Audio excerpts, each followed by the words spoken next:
रस्त्याने पायी घरी जात असलेल्या एकाच चारचाकी वाहनाने धडक दिल्याने झालेल्या अपघातात पादचारी जागीच ठार झाला। ही घटना जामणी तामसवाडा रोडवर जामणी नजीक दिनांक 15 ऑगस्ट रोजी सकाळी 10:30 वाजता घडली। नामदेव महादेव मसराम वय वर्ष 65 राहणार जामणी असे मृत व्यक्तीचे नाव आहे। जामणी येथील मृतक हे रस्त्याने पायी जात असताना त्यांना वाहन उचलण्यासाठी असलेल्या क्रेन क्रमांक MH32 AH 5621 ने धडक दिली। यात पादचारी गंभीर जखमी झाल्याने ते गतप्राण झाले।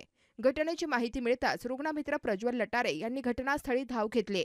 जखमीने लगेच प्राण सोडल्याने या घटनेची माहिती पोलिसांना देण्यात आली। पोलिसांनी घटनास्थळी भेट देऊन पंचनामा केला।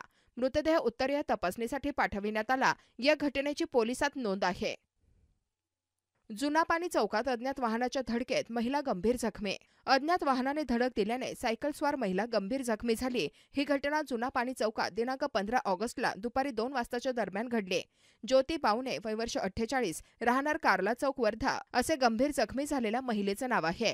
भांडे घासण्याचे काम करणारी ही महिला आपल्या सायकलने घरी परत येत असताना जुनापाणी चौकात अज्ञात वाहनाने धडक दिल्याने झालेल्या अपघातात ती गंभीर जखमी झाली। घटनेची माहिती मिळताच रुग्णमित्र प्रज्वल लटारे यांनी तिला सेवाग्राम रुग्णालयात उपचारासाठी दाखल केले।